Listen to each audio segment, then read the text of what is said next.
আজকের গল্প গোত্রান্তর। লেখা ও পাঠ অমিতাভ রায়। পরিবেশনা রবিবারে ও অবসরে গল্প পাঠ। গতকাল মহাদেবী কলেজ ক্যান্টিনে মেয়েদের আড্ডার বিষয় ছিল নারীবাদী দৃষ্টিভঙ্গি। পক্ষে বা বিপক্ষে মন খুলে কথা বলতে বলা হয়েছিল। ইদানিং নারীদের মধ্যে বিয়ের পর বাবার পদবি বা উপাধি ধরে রাখার প্রবণতা বাড়ছে, যা মূলত তাদের নিজস্ব ব্যক্তিগত পরিচয়, পেশাগত পরিচয় এবং আইনি জটিলতা এড়ানোর সিদ্ধান্ত। এটি কোনো বাধ্যতামূলক নিয়ম নয়, বরং আত্মসম্মানবোধ এবং নিজস্ব সত্তার প্রতিফলন। অনেক নারী এখন আর স্বামীর উপাধি গ্রহণ করাকে আবশ্যক মনে করেন না। বিয়ের পর বাবার পদবি ধরে রাখার মূল কারণগুলো হলো কর্মক্ষেত্রে বা শিক্ষাগত যোগ্যতায় যে নামে পরিচিতি হয়েছে তা ধরে রাখতে অনেকেই পদবি পরিবর্তন করেন না। Passport, pan card, bank account সহ বিভিন্ন নথিপত্রে নাম পরিবর্তন করা একটি দীর্ঘ ও জটিল প্রক্রিয়া, যা এড়িয়ে চলতে চান অনেক নারী। কিন্তু বহু দেশে যাওয়ার ক্ষেত্রে ডিপেন্ডেন্ট ভিসা পেতে খুবই সমস্যা হয়। তবু নিজের পরিবার ও বাবা মায়ের প্রতি ভালোবাসা এবং নিজের আলাদা সত্তা টিকিয়ে রাখার ইচ্ছা। বিয়ের পর নারীর নিজস্ব পরিচয় হারিয়ে যাওয়ার ধারণার বিরোধিতা করে অনেকেই কুমারী নামই ব্যবহার করে থাকেন। তবে অনেক নারী এখনও ঐতিহ্য মেনে বা সামাজিক প্রথা অনুসারে স্বামীর পদবি গ্রহণ করেন। এটি পুরোপুরি একটি ব্যক্তিগত পছন্দের বিষয়। এসব কথাবার্তা বা যুক্তি ইদানিং বাজারে খুব চালু আছে। কিন্তু সুমনা ম্যাডামের ক্লাসে যাওয়ার জন্য সবাই তড়িঘড়ি উঠে পড়ল, কারণ একটু আগে উনি ক্যান্টিনের সামনে দিয়ে ঘুরে গেছেন। পরদিন পরপর দুটো অফ পিরিয়ড। সবাই সকালেই হাজির থাকে এই রকম দিনগুলোতে। ক্যান্টিন জমজমাট। বাড়ি থেকে অনেকেই কোনো মতে ব্রেকফাস্ট করে বেরিয়ে পড়েছে, তাই তারা সামনে খাবারের প্লেট নিয়ে মুখ চালাতে চালাতে আড্ডা চালায়। সিনিয়ররা বলে গেছে, কলেজ শেষ হয়ে গেলে এই জীবন আর আসবে না। এই সময়টুকু চেটেপুটে উপভোগ না করলে জীবনটাই বৃথা। গতকালের আলোচনার ধারাবাহিকতা আজও জারি আছে। ব্যতিক্রম, আজ ছেলেরাও হাজির। ফলে তর্ক বিতর্কের স্রোত অন্যদিকেও বইতে শুরু করেছে। তনিমা রায় আর সুপ্রীতি চৌধুরী সেদিনের ক্যান্টিনের আড্ডাখানায় যেন আলাদা গোত্রের মানুষ। ওরা নিজেদেরই সমপদবীওয়ালা ভালোবাসার পাত্র পেয়ে গেছে এবং পরিণতিও পাবে বড় আশা। ওরা বক্তব্য রাখলেও সবাই সেটা নিরপেক্ষ হিসেবে দেখছে না। এদিকে তনিমার বয়ফ্রেন্ড সুজয়ও হাজির। ও আন্তঃ কলেজ বিতর্ক প্রতিযোগিতায় গতবারের চ্যাম্পিয়ন। ক্ষুরোধার বুদ্ধি, ফলে ধারালো যুক্তিতে বিপক্ষ প্রতিদ্বন্দ্বীকে ফালাফালা করে দেয়।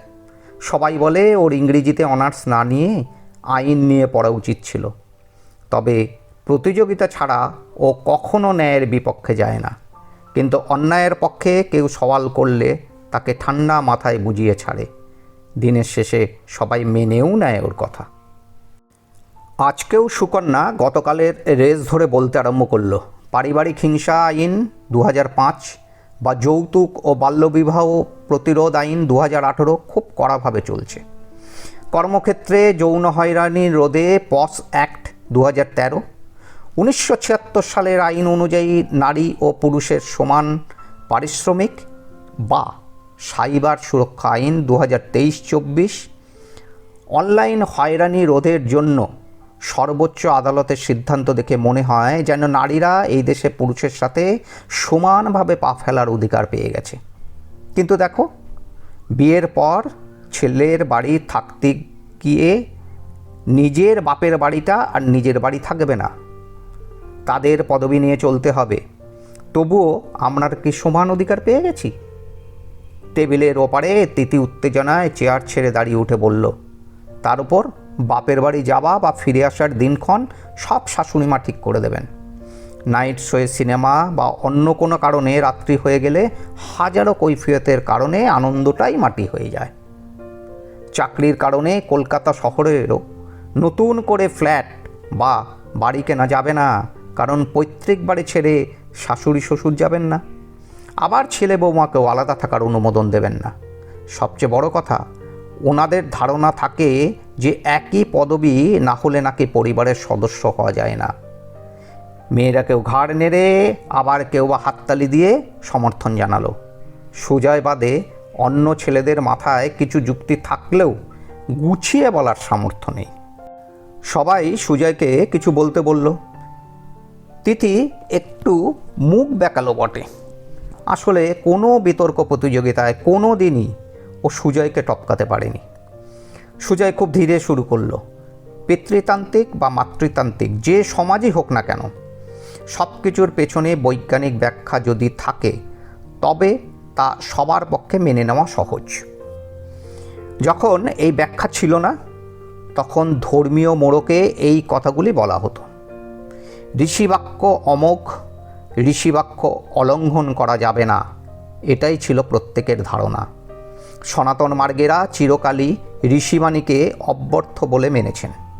আসলে ওই বাক্য মেনেই সমাজের মাথারা বর্তমানে বিধান দেন। আগে বৈজ্ঞানিক দৃষ্টিভঙ্গির কথাই বলি। মানুষের গুণসূত্র সন্তানের বৈজ্ঞানিক সত্যের পরিমণ্ডলে নারীর ক্ষেত্রে XX গুণসূত্র, পুরুষের ক্ষেত্রে XY গুণসূত্র। পুত্র XY হলে Y গুণসূত্র অবশ্যই কেবল পিতার থেকেই আসে, কারণ মাতার শরীরে Y নেই। আবার কন্যা XX হলে এক X আসে পিতার কাছ থেকে, আরেক X মাতার কাছ থেকে। মূল কথা হলো Y গুণসূত্র প্রায় 95% অপরিবর্তিত অবস্থায় পিতা থেকে পুত্রে চলে যায়। মানবদের কোষে সাধারণত 23 জোড়া ক্রোমোজোম থাকে। প্রতিটি ক্রোমোজোমে ডিএনএর সুতোয় হাজার হাজার জিন সাজানো থাকে। এই ওয়াইয়ের ধারাবাহিকতাকেই প্রাচীন ঋষিরা বলেছিলেন গোত্র। এই কারণে বলা হয় কন্যা পিতার গোত্র বহন করে না। আসলে বিষয়টি পুরোপুরি জিনগত বিজ্ঞানের সাথে সম্পর্কিত। সবাই যেন মন্ত্রমুগ্ধের মতন শুনছিল। তিতির ভঙ্গিতে অবজ্ঞাবেশনও থাকলেও কান দুটো ঠিক খোলা রেখেছিল যুক্তিগুলো হৃদয়ঙ্গম করতে। সুজয় দুচুমুক চা খেয়ে আবার শুরু করলো। একই গোত্র মানে একই পূর্বপুরুষ, অর্থাৎ একই আদিপুরুষ বা ঋষির বংশধর। এই কারণে একই গোত্রে বিয়ে নিষিদ্ধ। বৈজ্ঞানিক কারণ হচ্ছে একই বংশের জিন বারবার মিশলে জন্মগত রোগ বাড়ে, মানসিক সমস্যা দেখা দেয়, শারীরিক বিকলাঙ্গতার ঝুঁকি বাড়ে, সন্তানের নতুনত্ব ও সৃজনশীলতা কমে। আধুনিক জিনবিজ্ঞানও একই কথা বলে, যা আমাদের ঋষিরা বহু আগেই যেন জানতেন। বিবাহের মন্ত্রোচ্চারণের এবং কনের কপালের স্মৃতিতে সিঁদুরদানের মাধ্যমে কনের পৈতৃক গোত্র পরিবর্তন করে স্বামীর গোত্র গ্রহণ করা হয়, যার অর্থ সে নতুন পরিবারের বংশধারা ও সম্পত্তির উত্তরাধিকারী হয়। শাস্ত্রমতে এক গোত্রের নারী পুরুষ ভাই বোন সম্পর্কীয়, তাই একই গোত্রে বিবাহ নিষিদ্ধ। হিন্দু বিবাহ আইনের 5 ধারা অনুযায়ী বাবার পক্ষে 5 প্রজন্ম এবং মায়ের পক্ষে 3 প্রজন্মের মধ্যে বিয়ে নিষিদ্ধ।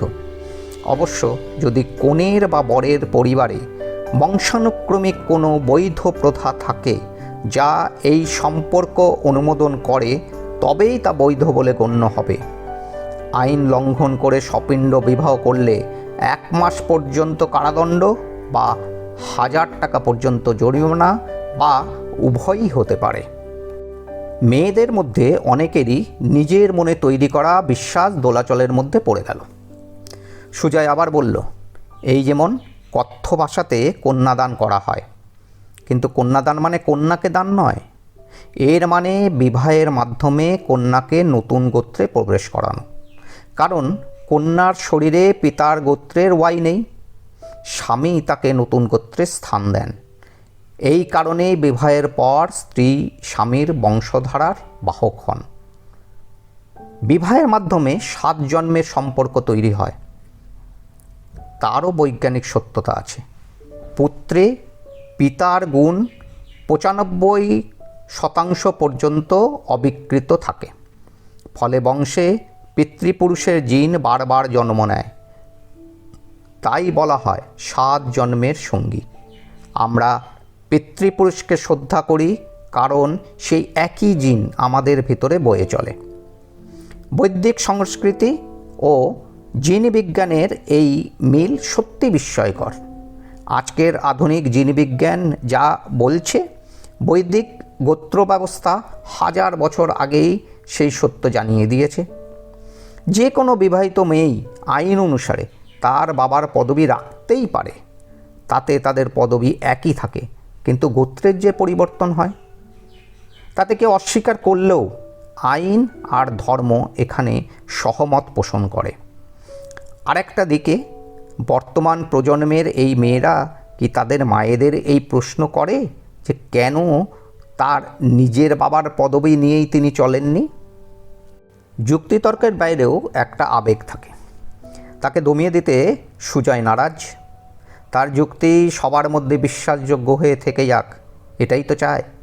তাই অনেক গুঞ্জনের মাঝে সে এবার বলে উঠল, আসলে অনেক মেয়েরা এক কাল্পনিক স্বাধিকার বোধ নিজের মধ্যে লালন পালন করে। তারা যে প্রতি নতুন নতুন মুহূর্তের জন্ম দেয়, সবাই তাদের ঘিরে পরিবার রচনা করে, সেটা ভুলে যায়। অধিকারবোধের সংজ্ঞা নিজের মতন করে নেয়।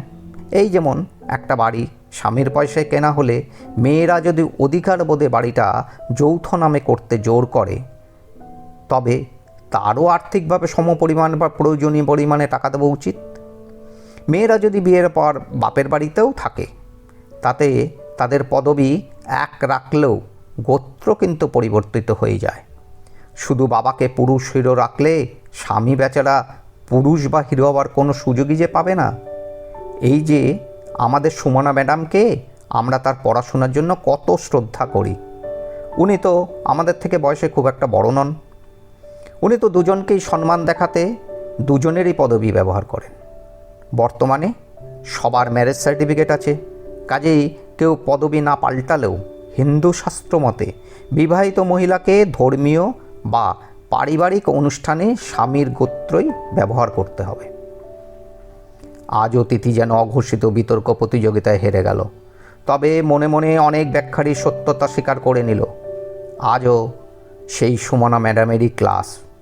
মাথা থেকে এত সূত্র ঝেড়ে ফেলতেও পারছে না, আবার অন্যমনস্ক হওয়ারও সুযোগ নেই।